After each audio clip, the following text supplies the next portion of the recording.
Welcome to the Android Please podcast. I'm your host, Cody Toombs. I'm Corbin Davenport. I'm Jules Wong. And I'm Ryan Hager, and I go last, Jules. Okay. I go last. I just wanted to make sure. I didn't know what the procedure on that was, but okay. Just making sure. We're professional. We did plan this order. Not at all. But, you know, we like to pretend we did. Yeah. Anyway, this week is a whole lot of phone stuff. Shocking, I know. We're going to start off by talking about the OnePlus 7 Pro. It's a real thing. It's happened. It's in the world. And you know what? Because he has spent tons of time with it already, I'm just going to kick this straight over to Ryan. Yeah, so I've spent, I think, around 2 weeks with the phone now, a little more. And having used the S10 Plus, having played briefly with the P20 Pro, which I'd love to get some more time with, and having used the Pixel 3 XL flagships from last year, I'm convinced that the OnePlus 7 Pro is the best phone that you can get right now, period. The camera is maybe not as good as the Pixel, or definitely not as good as the P20 Pro, but it's a really, really good phone. The software is excellent. The hardware you get is excellent. The 90 hertz screen you cannot go back from. Once you've used it, using 60 hertz is like this jittery, unpleasant experience. It's sort of like getting a high frame rate monitor in gaming. Once you go back from 120 or 144 FPS to 60, you're like, what's wrong with the world? It's such a pleasant phone, and I feel bad because I feel like I'm shilling, but I'm not. It's just a really good phone. It's lovely to use. No, the shilling comes later. The shilling's not right now. But I really do enjoy it. The only potential drawback is the camera, which is not quite as good as most other flagships. But I still think, and I maintain, that it's now more than good enough. It is flagship quality. The only issues you're going to run into is in low light. The exposure's a little long, so you kind of have to plan your shots or go into manual mode and make sure that you set a lower exposure and bump your other settings. And I'm sure they'll be able to mitigate that a little bit with subsequent updates. And this was actually pointed out to me by Michael Fisher because I didn't quite notice it. And that is that the wide-angle camera, the focus on it's pretty soft, especially in the corners. And I was praising the fact that it corrects the aspect much better than the S10 Plus. And I think the way it handles most things is better than the S10 Plus. Not just the wide angle, but the telephoto and the primary camera. I think the Galaxy 10. But the wide angle has some issues with softness, and the color accuracy and dynamic range are wrong. Like it chooses colors that aren't there, and it'll sometimes blow out a scene really badly because the lighting is like difficult, or if you're in the shade, it'll think you're in the sun and everything will get really bright. It's weird. I don't know. But I do think that those things can be fixed, and I don't think that I'm blowing them out of proportion here. They're not as bad as I'm describing them, but they're present, and in comparison to other flagships, you notice. And thanks to Crunchy Goodness for the Twitch Prime. Awesome to have you here, man. I know him. That's a good username. I do love that name. But yes, I can confirm, because Ryan brought the 7 Pro to Google I/O, that the screen is very magical. Oh, it's so lovely. But now, you haven't talked about what might be the biggest disadvantage to this phone for some people, and that's that it is massive. It is huge. So yeah, I didn't talk about that because I forget about it. I have pretty big hands, so I'm used to, like, the S10 Plus doesn't feel like a very big phone to me because I've got big hands. But this is big, even by like my standards of being comfortable with big phones. This is really big. It is very large. As I mentioned in the review, I don't drop phones. I'm very fastidious. I'm very careful. I hold them, so I don't really need to use cases usually. Most of the time I do, but if I don't, I've never had a problem. I haven't damaged a phone by dropping it in a decade almost. Ryan is perfect. He makes no mistakes. I know. That said, I've dropped this twice. I dropped this twice in the first 2 days. It's just so big. So... Well, I think something that goes hand in hand with that is the selfie camera, which I think definitely, if you're prone to taking a lot of selfies, this might be important. I think that the selfie camera is the definitely the make or break feature, and I can't believe I glossed that over. If you take a lot of selfies, if you're the sort of person who like Snapchats or does Instagram selfies or however under whatever circumstances people take selfies, because that's not me. I think this is definitely a phone you should not buy because there's the added time for it to pop up. It's kind of inconvenient. It's obtrusive. It makes noise when it does it. You need the extra space. There's issues when you hold it in landscape. Like there's all sorts of like little ways in which having a pop-up camera can become a problem that you wouldn't have anticipated. And it's a terrible inconvenience that you wouldn't think would be a terrible inconvenience. But if you don't take selfies, it's not a problem at all. So I think that's one of the big features that indicates how you will experience the phone, the way that you use your front-facing camera. So really quick, sorry to backtrack, but one thing I noticed about OnePlus's ads, almost all of them have had the 7 Pro in the hand, like really big hands. You can tell they are trying very hard to minimize how large that phone is. It is very big. But yeah, sorry. Anyway, back to the selfie camera. I wonder if I can. I mean, you know that professionals, because this is for professionals. Professionals always have big hands. Like that just goes hand in hand. Oh my god, look at that! Look at Cody's hand. So most of my big phones are packed away because I took them with me to I/O and I still haven't finished unpacking. I got back yesterday. But here it is next to the Pixel 2 XL. Let me get them to the same height, and you can see it's a good bit taller. Yeah, that's pretty. Is it not as wide? I think it's wider. Actually, no, it is not as wide. The bezels on the 2XL are huge. I forget about that. They're big. So yeah, it's not as wide as the 2XL. And the tapered edges, which a lot of people are going to hate. I know so many people get up in arms over having the display that folds over the edges. I love it. A ton of people hate it. It does help make it feel a little bit smaller, but it's not the same as having a smaller phone. I like Diablo's comment in the chat room. How do you take how do you go skydiving with that phone and take a selfie? I've never been. Would it make a difference? I've never been skydiving. Because that phone automatically retracts the camera if it detects falling. Oh yeah, that wouldn't work. Yeah, it wouldn't work. Well, I wonder if maybe like if you activate it during the fall, maybe it'll stay out. I'm actually genuinely kind of curious about that because that would be funny. Someone with the plan of I'm gonna get a selfie of myself skydiving, and then they're like, "Holy crap, the camera just won't stay out."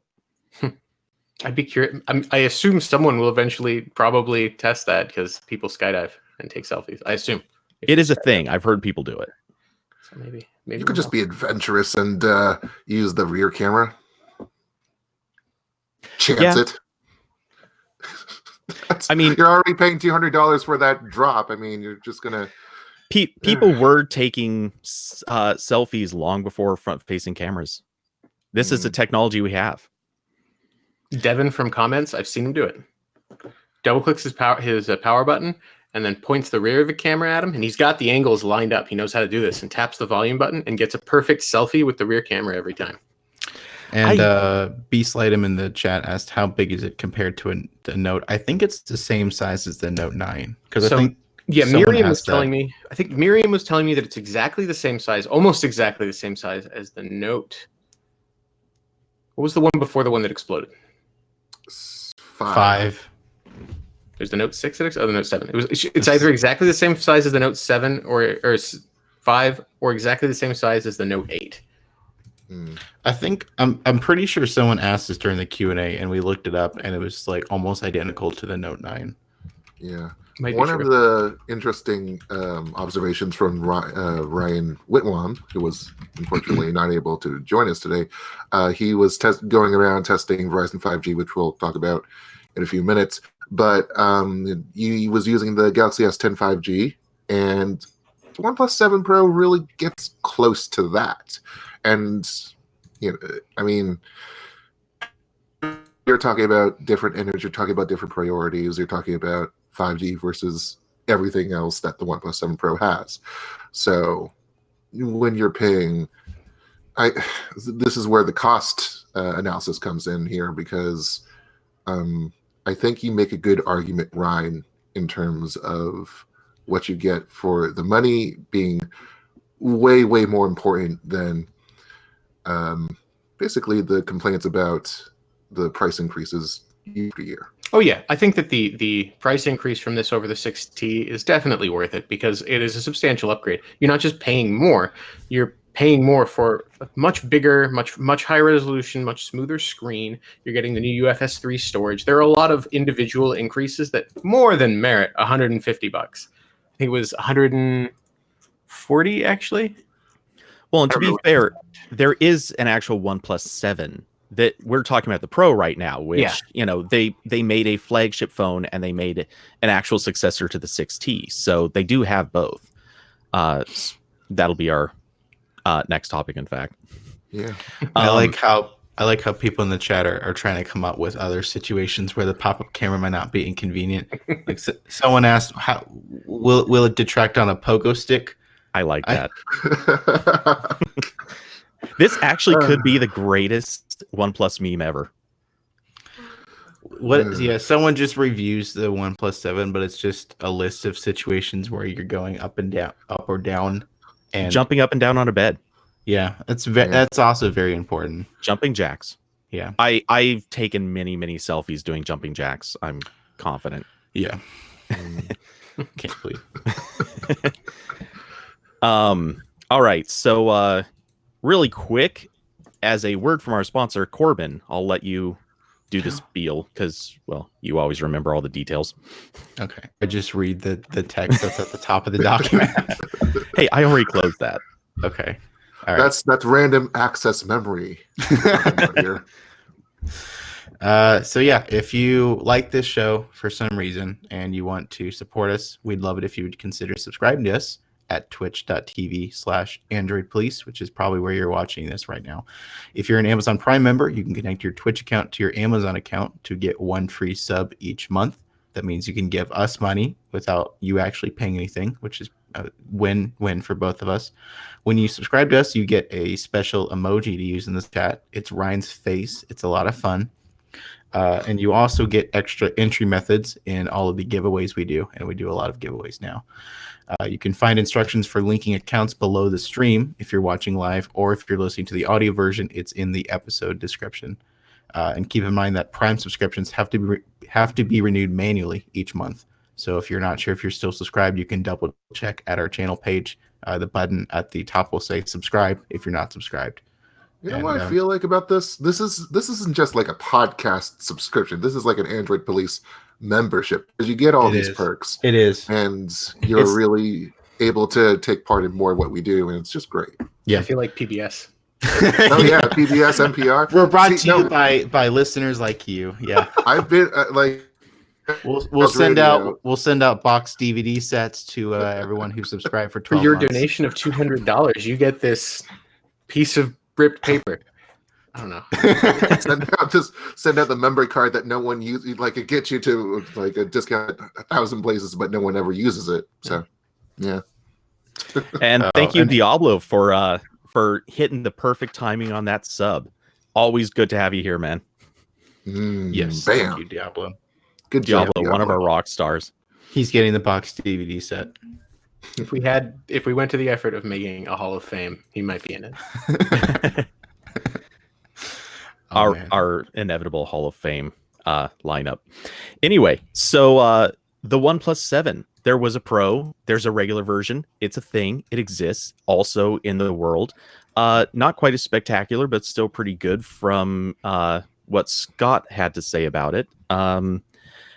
Did anyone else get a chance to play with this at all? No, I wish we had at the event, but they didn't have them because they're not selling it in the US, unfortunately. It sounds like this is going to be just for other markets. But that's a shame. Yeah, that's a little silly sounding because you're still getting all like the basic upgrades, the UFS 3 and improved. It's everything that's there, but it's just you're keeping the same 6T body. Yeah, same 6T screen. It sounds like as well. It's the same. I think it's the same measurement, same resolution. So a lot of the things about the industrial design of the original phone and the dependent parts have remained. And I think that's a fair $20-$30, step up a little bit, and to find that we're still stuck with the 6T, even though we do get the $30 discount at this point. I don't know. I feel kind of bummed. I mean, I think that I do think that it might have been the right move, not because the OnePlus 7 shouldn't inherently come to the US, but because the pricing is going to be so close. We're talking about it's only like $120 or $140 less than the 7. The equivalent price it would be. So they'd kind of be self-cannibalizing. At this point, them continuing to sell the 6T, which they have for a discount, places that into a better price point. I don't know if I don't know. Wait, does OnePlus offer financing on its own, not T-Mobile, but OnePlus, like a firm or any of those partners? I honestly don't remember. Because that would make less of a difference, even like that much less of a difference. So, yeah, I think that's a fair thing. Yeah, this to me this is almost like what Google's doing with the 3A and then their higher up phones, but the difference is that Google's still selling the 3A in places where the more expensive flagship phones are sold. But yeah, I mean, I totally get why they're not selling it here, because us Americans, we're used to overpaying for phones. So yeah, pretty much. And it's kind of a shame because there are elements that some people might not like about the Pro other than just the price. Like I'm really looking at the pop-up camera because, you know, the regular 7 has a teardrop notch. It's really small. It's really, like, of the notches that we've seen, it's probably the least offensive. And it actually kind of looks good on this phone. Well, it's the same exact one that the 6T has. Oh, is it? Okay. Yeah. I think the display is the same part, but I might be wrong. Yeah, I do know they have the taller or the wider headphone piece at the top. Yeah, for calls. Yeah. I think the frame is a little different, but I think the glass and display might be the same. Yeah, the NASCAR pit stop of upgrades. Yeah. I mean, I'm looking at my 6T right now, and it looks identical. Oh yeah, and Cellwonk in chat says so they have a trade-in program now, and I guess they're giving only $240 for the 6T to trade in. As any of our readers know, I hope you understand, never use these trade-in programs unless it's a really, really good promotion. And every once in a while those come along. You can get so much more money just selling the phone yourself. It's pointless to trade it in 90% of the time. Yeah, I saw people in the comments for our post were talking about what they were getting for their various phones, because you can't just pick a phone from the list. You have to enter like your IMEI number.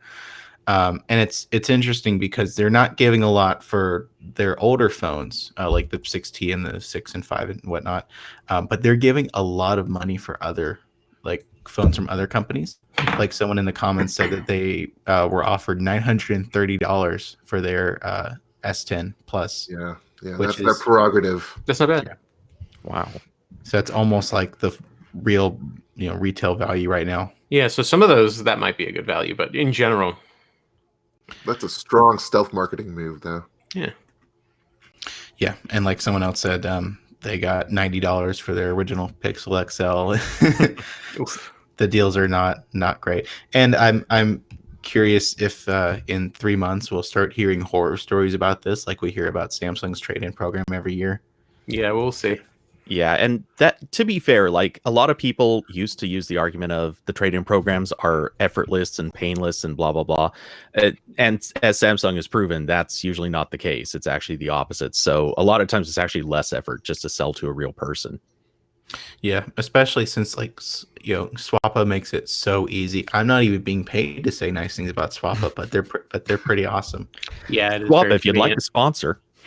Yeah. Hey, I'd be open to it. Yeah. Coming from their as a former employee of the group that owns Swappa, very nice people over there, and I approve of this sponsorship. Okay, Jules, save your shilling for our Twitch channel, okay? I'm sorry, Artem. Now we know why you're on here tonight. Yeah, I'm a traitor. Jules is the shill master.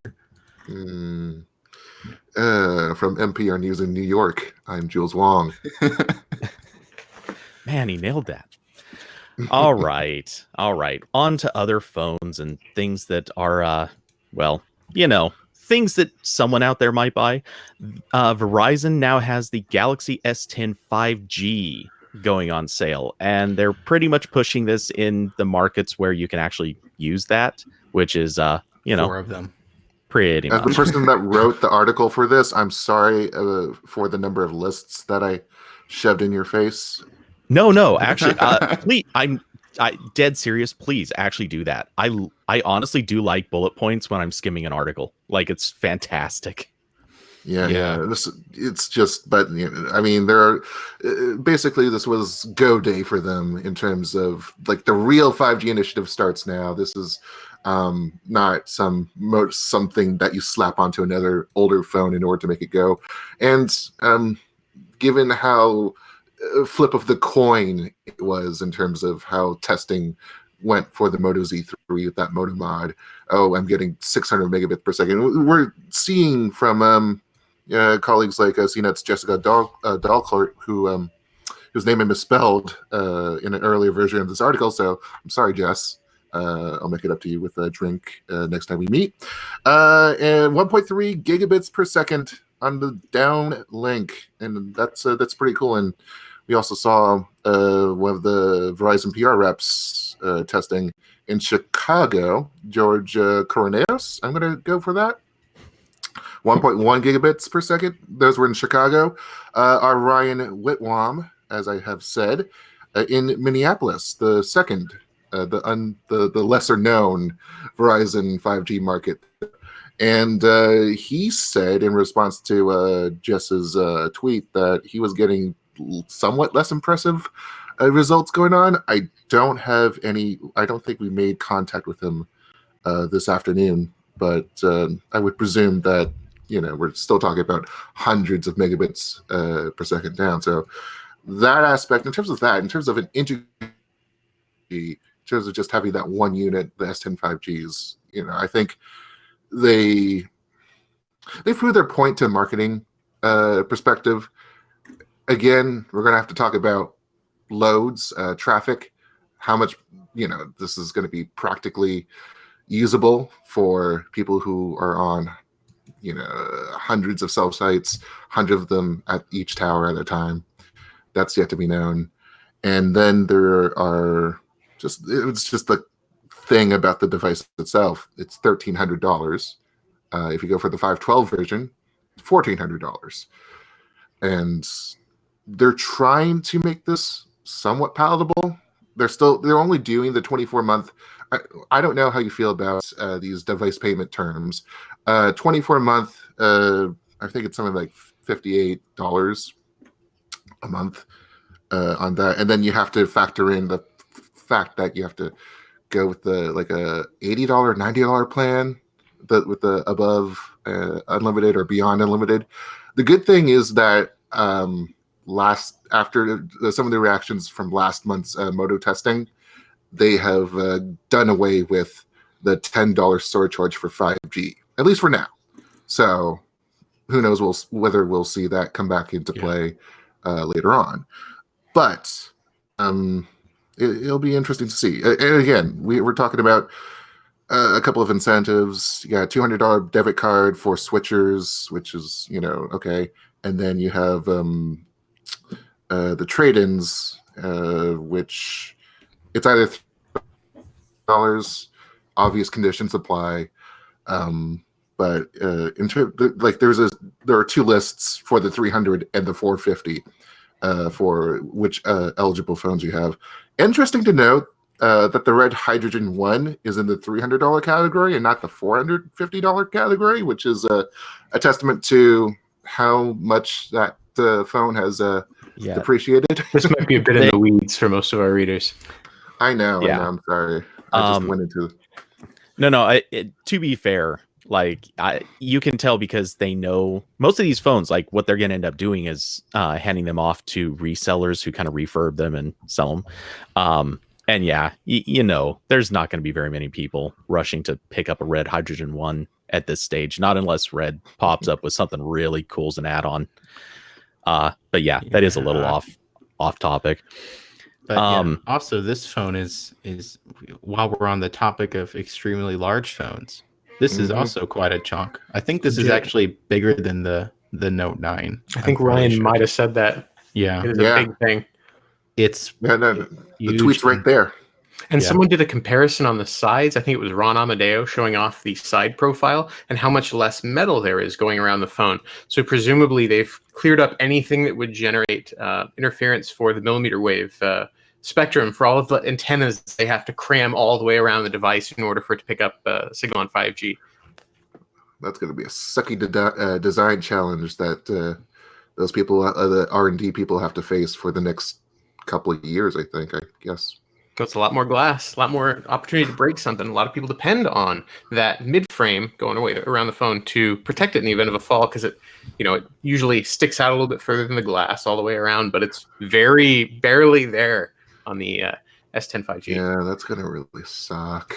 I do think it's a little interesting that phones just kept getting thinner, and of course, like larger footprint, but they kept getting thinner all the time, and everyone hated on that. Now here we are having to go thicker for antennas, which now creates all these opportunities to put in a little more battery, creates opportunities for other things that everyone kind of said they wanted. Let's see how that actually plays out. Now, no, they're gonna stuff in something else. They're gonna stuff in like a Flogotron or something like that. That's what they're doing. Well, I now need all my phones to have Flogotrons. I don't know what it is, but I love the name. Well, even like Samsung, they were like, okay, we got to put something else on this besides the 5G to sell it. And they were like, what if we put another camera on the back? This has like 6 cameras on it, I think. Something two on the front, and then I think that's 4 on the back. This is innovation that we desperately needed. Yeah, thanks. And then Google's like, hey guys, we still got that one camera. How's it going? Hey, they did add one camera in the Pixel 3 to the front, but great spot for a thing. So useful. Hey, to some people it is. I'm not one of them, but to some people. Anyway, we should probably talk less about the unfortunately massively overpriced phone and move on to the other unfortunately overpriced phone, the LG V50 5G, also up for pre-order on Sprint. They're already offering a 50% off lease for a limited time. Because of course. Yeah, it's LG. I mean, to be fair, LG does this with every phone anyway, in some way, shape, or form. Like, you launch it, you immediately discount it. They have the prices high up front, kind of more for show. And for like 3 at full price. Yeah. Huh? They'll sell 3 at full price. That's an extra $100. Yeah, exactly. And they also, of course, have a Sprint is also pushing the HTC 5G hub, which was also announced, and someone out there will buy it. That's all I'm going to say about that. I think that's all there is to say about that. Pretty much. Yeah, unless anyone. Hooray for HTC for getting a device on a carrier in 2019. Yeah. Right. Deep sigh. All right. Well, we've talked about everyone else. You know what? We might as well just throw in Motorola just for giggles. The Motorola One Vision is now official. It has a hole punch camera and it's Android One software. I honestly know nothing about this phone, so anyone else, go ahead. Well, just for the people listening in their car, whatever, you don't even have to pull over to the side of the road to look at the picture of this. Just in your head, imagine a Galaxy S10, and then that's it. That's the Motorola phone. It's got the same punch hole camera in the corner. It's got it has like an iPhone back camera. It's the other corner. So yeah, that's really it. Yeah, it's the other. Okay, yes, very, very important. Very important. It's the notification corner instead of the. Wait, oh my God! Corner. It doesn't say Motorola across the front. It doesn't have any space for it. Did they finally stop doing? They got rid of it. Amazing. They got rid of the space, which is nice. I never thought this day would happen. Praise the Lord. Although the bezels will be still big enough to be that annoying.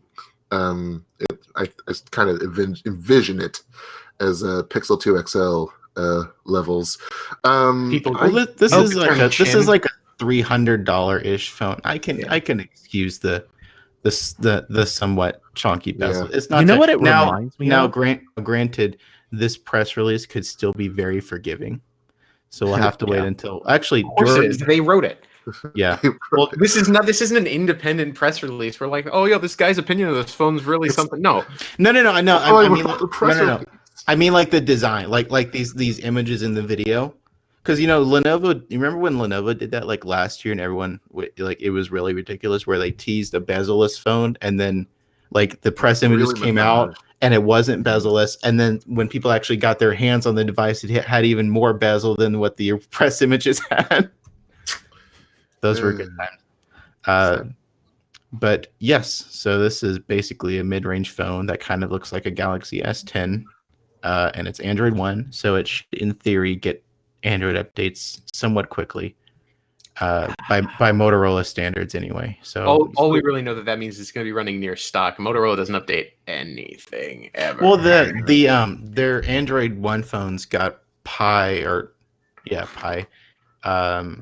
pretty close after Pi launched. The rest of their phones are still waiting, but their one Android 1 phone got updated pretty quick. And thanks to the H Zone for subscribing with Twitch Prime. Yes, thank you. Thank you very much. I would like to point out one thing that I think I've made a comment about before with this naming scheme. So we got Motorola 1, then we had the Motorola 1 Power, and now we have the Motorola 1 Vision. And I'm waiting for Motorola 1 2020 with the Moto Z4 as the vice president on the ticket. And like there's like these words that are just like power, vision, energy. Okay, you know what's hilarious right now? The Motorola blog's down.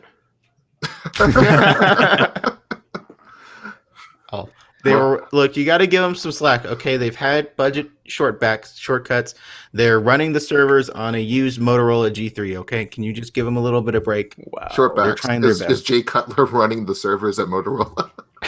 Pretty soon they're going to upgrade to an Android or to a Raspberry Pi. So give them a little slack here. Yeah, we've now said give them a little slack a couple times. Give them a little Discord. Jules, to be fair, like I remember when everyone started saying, "Hey, whatever happened to like interesting names? Why does everything just have to be a number and maybe a letter?" True. No, we're back to like the HTC Sensation and the suddenly I'm blanking on all the others, but Thunderbolt. Oh, you don't bring up the evil one. That's okay.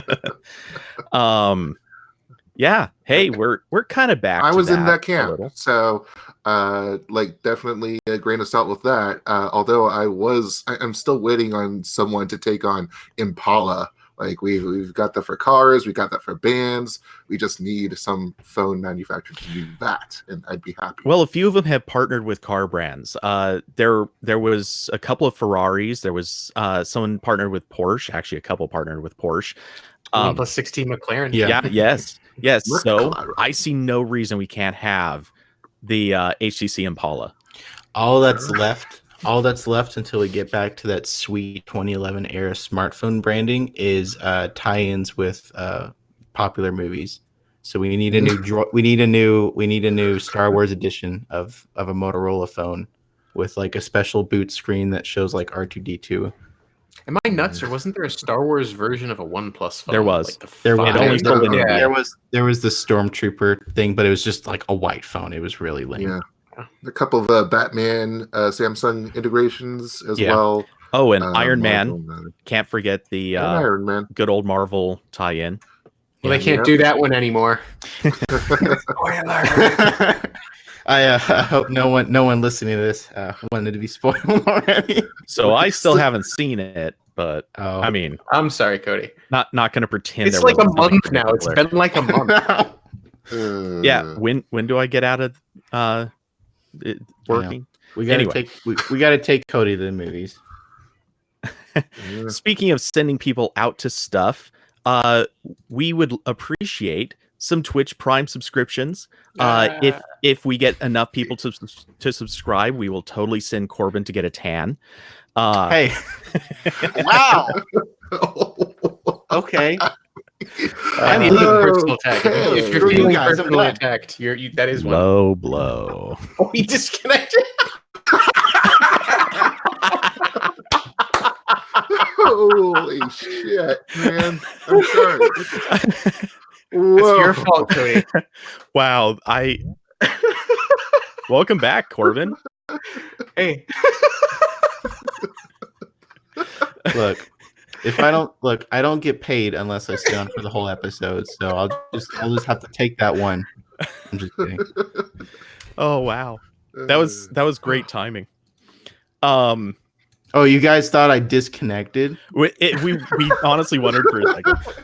No, I left for comedic effect, Cody. All right. Anyway, hey, anyone listening, if you would like to help support the channel, in the means or as a side effect, also get entries into our giveaways and just generally be a pretty cool freaking person. We'd appreciate if you drop by Twitch and subscribe to us. Of course, paid subscriptions are always great. And if you're an Amazon Prime subscriber, you have free Twitch Prime subscriptions that you can give away every month. Remember, you do have to re-up those every month manually because Twitch is kind of a jerk like that. But yeah, by all means, help us out. Also, we can't do the show if you don't give us money. yeah, basically that. And speaking of ads and shilling and all that kind of stuff, making money, Google is going to start jamming ads into your Discover feed. This is a thing. They have now committed to it. So get ready for that nice, otherwise untouched, algorithmically beautiful feed to be ad-ridden. Did we already have ads? Oh, I'm sorry. I'm thinking of Forbes. Ouch. Shade. Oh, wow. Totally deserved shade. Mm. Not the only one that feels like an ad. There are a couple other publications. We're not going to name them, but you know they're there. One of them's called Android Police. Hey. Cough, cough. Ryan, you're fired. So, Cody, why'd you skip to this one right after we were done shilling? I feel like this makes us look a little bit mad. To be fair, Corbin, you are the one that I put this order. Did you not see me slide the Zenfone 6 right after the shilling? No, I told you. Literally, Okay. I closed that document. Well, technically, I do that. I am back in it right now, but I did not look at the order change. All right. Anyway, Okay. To be fair, this is hardly much of a story. I mean, hey, there's going to be ads. Yeah, it's Google, an been, ad company. We know that this is sort of what they do. Yeah, they've been testing this for a while. We've gotten on and off tips of people panicking that there's ads in their Google feed. So, yeah, it's not new. And also, this sort of ties into it wasn't really worth talking about, but Google's revamping Google Express into a new Google Shopping, and part of that is that product recommendations will show up in the Google feed. So this is kind of part of that, but also Google feed is just also going to have just regular advertisements in them. So expect to see a lot more sponsored content in your feed. And if you don't like this, I would like to introduce you to our Lord and Savior Feedly, which I use every day, and it's great, and it doesn't have ads. Partially because I paid for the subscription, but that's besides the point. And if you miss Google Reader, the old Reader is the same thing. They cloned it. It is the same thing. It's great. Any RSS reader, those still pretty exist, much. Thankfully. Yeah. To be fair, I mean, you could just find the raw RSS URL and just ingest your information that way. I absorb news through photosynthesis. I want that to now be a thing. Anyway, so things that probably shouldn't be things, and we'll jump to this one. The Asus Zenfone 6. Wow, Cody's just on a mission to roast anyone and anything today, aren't you? It's mostly about the pop-up camera. Pretty much 100% because of that pop-up camera. It's actually not a pop-up camera; it's a flip-up camera. Flip. Oh, we're back to the what was that Cyanogen phone? Yeah. Oppo N1. That's what it was. That's the one. Yes. And yeah, I was thinking that. Ew. We are bringing back like 2011 smartphones today. Kinda. Wow. I really wanted to defend Asus because they've always been that Taiwan Republic of China edgelord in terms of smartphone makers out there. I remember back in 2015, and their freaking numbering scheme is the bane of all of our existences here. So I apologize if I get this wrong, but the Zenfone 4, I believe, that introduced 4 gigabytes of RAM for like a, what was it, like a $400 or $200 price point. Like, that was insane. And they've, like, it's always been kind of like that odd stepchild, which I've always sort of appreciated, just because it's just odd. I mean, they're doing well for themselves, I think, but yeah. So I'm just glad that they've adopted more stock Android here. Yeah, because Asus phones have long been proof that things matter more than specs. Yeah, they've been terrible phones for a long time. Yeah. So new software might make a difference. Asus, it's one of those things where they still experiment with hardware, and I deeply appreciate any company that still experiments and does something other than just the generic, like everyone came out with notches at the same time, and everyone came out with so many hardware features all at the same time, basically because Qualcomm or somebody else did a little bit of innovation, came up with this thing, and now they're peddling it to everyone. Asus is that one company that's like, no, screw you all. We're gonna mess with everything that we can think of. And I do appreciate that. But man, the software, holy crap. The software. Although I will take them to task for this. Like, they were the first ones to really get out there with, hey, we're doing the notch first, I think. Because it was like CS last year, and we were in, like, I was remembering the briefing, and they were kind of it was one of the first noticeable ones, and perhaps it was just because of the timing of things. Maybe the briefing was like early in the morning of the first day or something like that. Well, I mean, I think they were actually they were after the Essential phone, which was the year before, and they were after the iPhone 10, which was the year before. Yeah. But the big deal was the fact that they were making the constant comparison to the iPhone, the Fruit Phone X, during the presentation, which was hilarious. That's fun stuff. I don't think I've ever used an Asus phone, but I have reviewed a lot of their tablets, and like their hardware has always been pretty good, or at least on the devices I've tried. Their software has just never been. It's been like acceptable, but I know Jordan has one. He's reviewing it for us, and he was loving it's basically stock now with a few added features, so something more along the lines of Motorola, which is really nice because their skin used to be very heavy-handed. And maybe that'll translate to faster updates because their update speed has been not great for a long time. But yeah, so I'm sure. So this is the base Zenfone 6. So there'll probably be a bunch more different SKUs of this coming out in the next couple months. Maybe some more budget options. Maybe a few with one or two weird quirks. Like I know last round with the Zenfone 5 series, they made one that had like a gigantic battery in it. So we'll probably see a lot of variations on this design. Cool. So yeah, that will exist. It's a phone. Anyway, moving on, unless someone has words. No. Okay. I'm not prepared to get into this dense story that we're about to get into. So we're moving on to Google and the original Pixel. There was kind of an issue that a few people had with the microphone. It basically made it so Assistant wouldn't work. Sometimes you'd call people and they wouldn't hear you. Sometimes sound quality was just like wrecked, but there would be audio, but it wouldn't pick up right. Anyway, so some people got mad about this.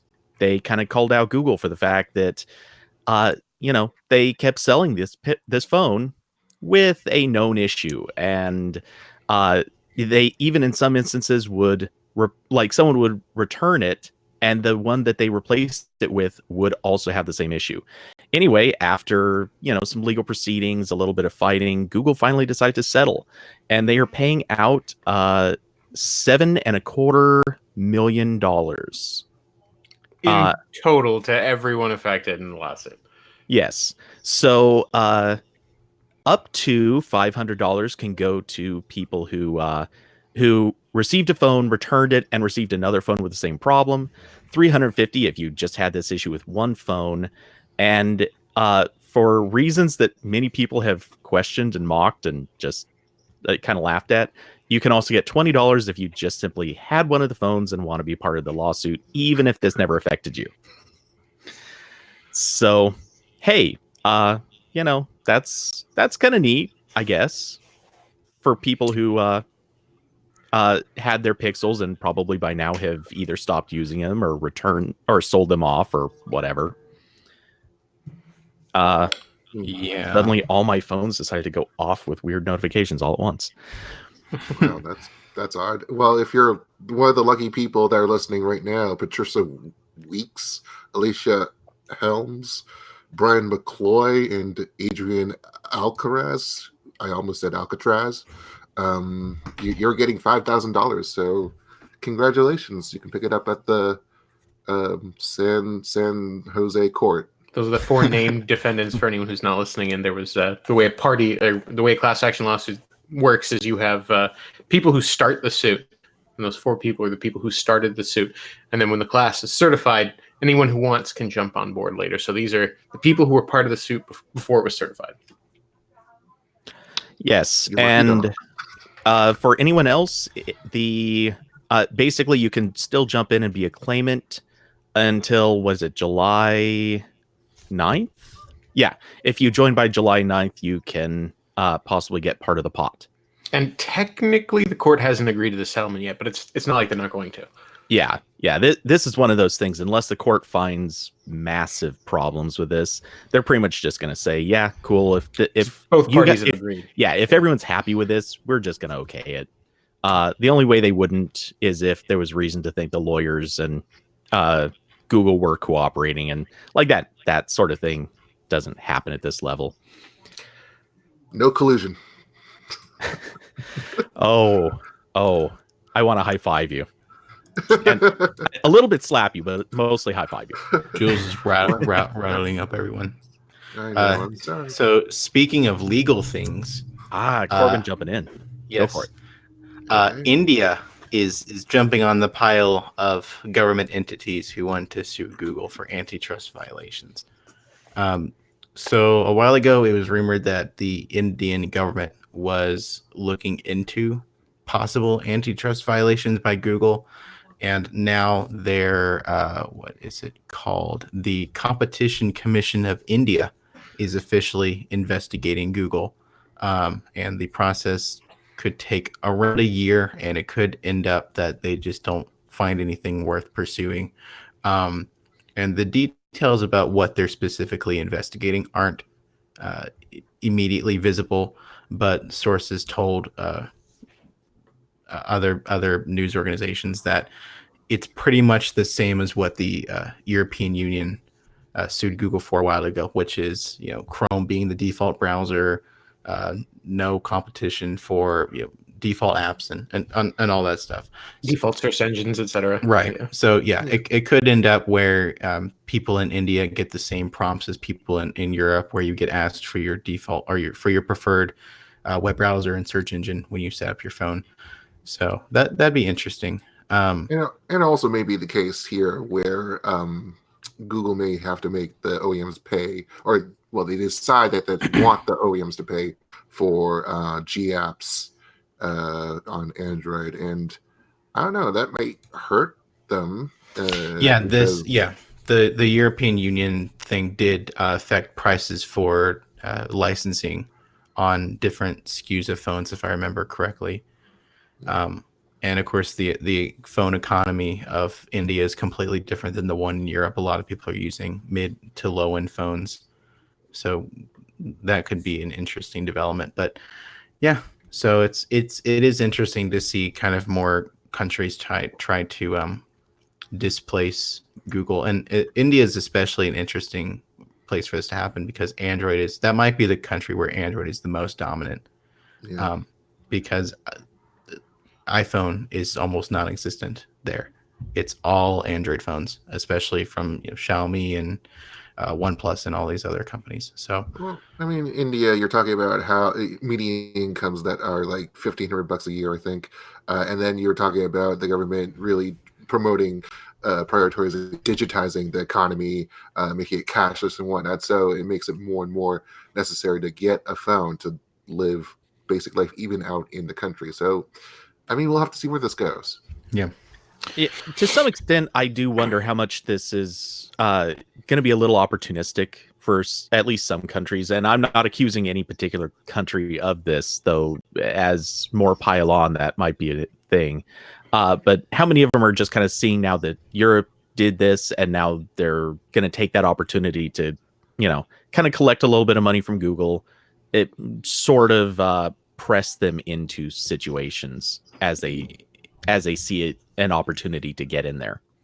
Yeah, I mean, I don't deny that it could definitely be a factor, but it's also still it still very much worries me that we're getting to the point now where one browser again has like 95% usage. So option would be nice, even if most people still choose Chrome. At least they're asked, because as we all know, no one changes the default unless the default is absolutely terrible. So And Google has had all this time, again, just to build that market lead. So, yep, yeah. So go India. Not know how to help. see, I thought I avoided the hey part. Oh, So I was, but then everything melted down. there's one every show. And speaking of speakers going off, yes, there is a transition. Ooh. Sonos is finally going to roll out Google Assistant support. It's a thing. It's happening. If you are a Sonos owner, that's going to be next week? I think they said it started rolling out today, 2 days ago. So yeah. Oh, okay. It's in the process of rolling out. All right. And this is 19 months after they originally teased that it was going to happen. So, maybe a little late to the game. Yeah. In addition to being very expensive, your speaker is very late to get the feature, but you should be very happy about both those things. And of course, this is only for the what is this? The one and the beam. Yes. Yeah. And there are some catches because Sonos already has some features that are in Google Assistant, and they've opted to use the Sonos equivalents wherever possible. So you can't put your Sonos One in a speaker group with other smart speakers or Chromecast or whatever. Also, you can't ask another assistant device to play music on the Sonos, which is a little bit weird. That sucks. Oh no, I'm sorry. You can't do that. I misread that part. My bad. Okay. But you cannot do voice calls on the Sonos, so no Duo. Sorry. And given all that, go ahead. Sorry, one more. Yeah, and it doesn't have no multi-user, but that should be coming at a later date. Hopefully not another 19 months, but yeah. So given all that, like I really relished in the original press release, the title for it, Hey G, welcome to Sonos. Like that has to be the most arrogant, atrocious thing to like, hey, you're in our playground now, and we're gonna limit what you can do, and it's gonna be fun. Yeah. Well, I imagine a lot of the people who probably bought the one for its promised assistant functionality, they've probably moved on to greener pastures by now. They've picked themselves up a JBL Link or something, but I don't think people who are spending Sonos levels of money on a speaker are necessarily doing a whole lot of research into which features they are and aren't getting. I don't know. Subtle burn. Yeah, perhaps. Okay, I freely admit I'm definitely not the normal buyer, but I was even looking at Android Auto, which, totally different field, but I was looking at what cars had it and would have it when I was doing my shopping. That's different. There are no cheap options.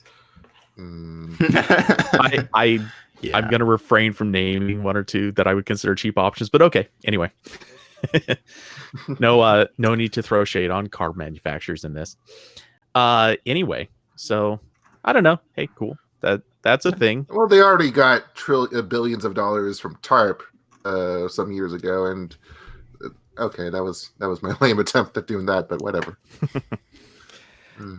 Yeah, I don't think there's a whole lot more to say on Sonos unless anyone? Bueller? No. So did anyone else have any other topics? I have a new tiny projector that I'm reviewing. Anchor came out with another one. This is like their fourth, I think. Is it running Android TV or their garbage skin? Okay. This is the first, I think it's the first projector at all to run Android TV. Whoa. I'm pretty sure. I need to double check that, but I haven't seen one so far. But yeah, so this is the Nebula Capsule 2, I believe it's called, or maybe it's the 3. I can't keep track anymore. But it is a little tiny Pico projector that runs Android TV, and it has, it also believe this one functions as a Bluetooth speaker as well. But if you don't want to use Android TV, it also has an HDMI on the back. You can plug in whatever. Also, this one, they finally have Type-C charging, which is nice. How many lumens?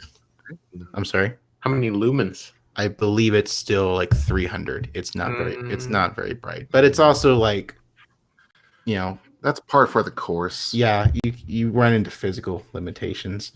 But yeah, it's pretty nice so far. I was watching movies on it earlier. Of course, I have to turn off every light in my room and shut all the blinds to clearly see what I'm watching, but that's kind of how these things go.